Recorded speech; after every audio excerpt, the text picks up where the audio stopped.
Hello दोस्तों, are के Gupta study में आपका स्वागत है। आइए आज चलते हैं पंचायती राज के बारे में। परीक्षा में बार बार पंचायती राज से प्रश्न पूछा जाता है। आइए आज इसके बारे में चलते हैं।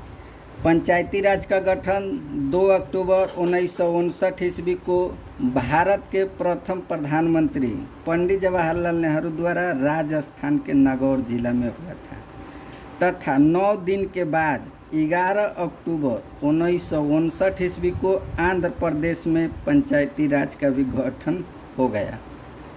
73वां संविधान संशोधन के बारे में चलते हैं। 73वां संविधान संशोधन में यह पंचायती राज से संबंधित है।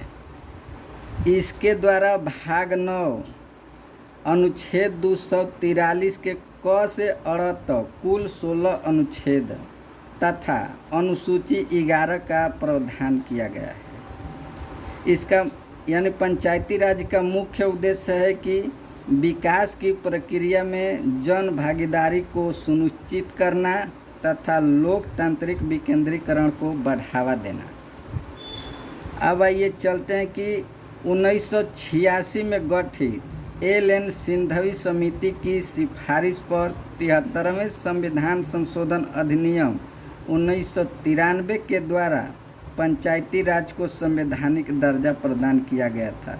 अर्थात 73वां संविधान संशोधन 1993 द्वारा पंचायती राज को संवैधानिक दर्जा प्रदान किया गया था। किस समिति द्वारा? तो एल.एन. सिंघवी समिति 1986 के द्वारा।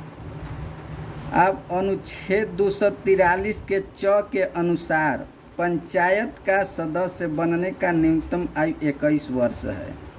यानी हम कह सकते हैं कि किस अनुच्छेद में पंचायत का सदस्य बनने का न्यूनतम आयु 21 वर्ष है, तो अनुच्छेद 243 के च में है।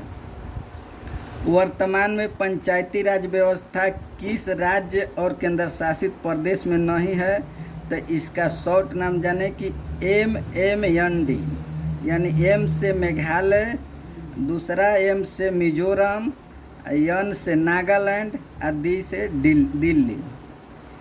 यदि पंचायती राज को समय से पहले भंग हो जाता है तो उसका निर्वाचन 6 माह के भीतर होना चाहिए। अगर 5 वर्ष में 6 माह से कम समय के भीतर भंग होता है तो पुनः उसका निर्वाचन नहीं होगा। पंचायती राज का कार्यकाल 5 वर्ष का होता है तथा पंचायती राज में 29 विषय है। अब आइए 73वां संविधान संशोधन की मुख्य शर्तें। इसका शर्त है कि इसके द्वारा त्रिस्तरीय ढांचे का प्रावधान किया गया है। पहला में ग्राम स्तर पर ग्राम पंचायत, दूसरा प्रखंड यानी ब्लॉक स्तर पर पंचायत समिति, तीसरा जिला स्तर पर जिला परिषद का गठन किया गया है। वही पंचायती राज के प्रत्येक स्तर में 1/3 स्थानों पर महिला को आरक्षण का प्रावधान है। इसका कार्यकाल 5 वर्ष तथा भंग होने पर 6 माह के अंदर निर्वाचन होना जरूरी है।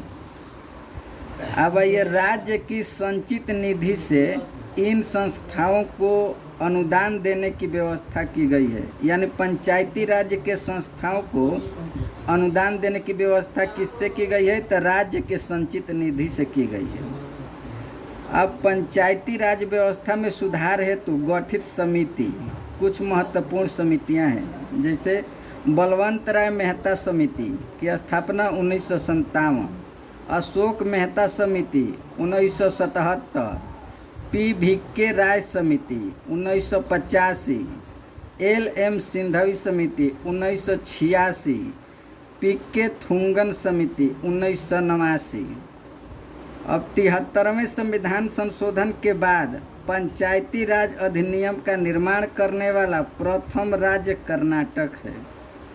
भारत में स्थानीय स्वशासन का पिता लॉर्ड रिपन को कहा जाता है। यह 1882 ईस्वी में शुरू हुआ था। अगर हमारा वीडियो आपको पसंद लगे तो वीडियो को लाइक, शेयर और सब्सक्राइब कीजिएगा।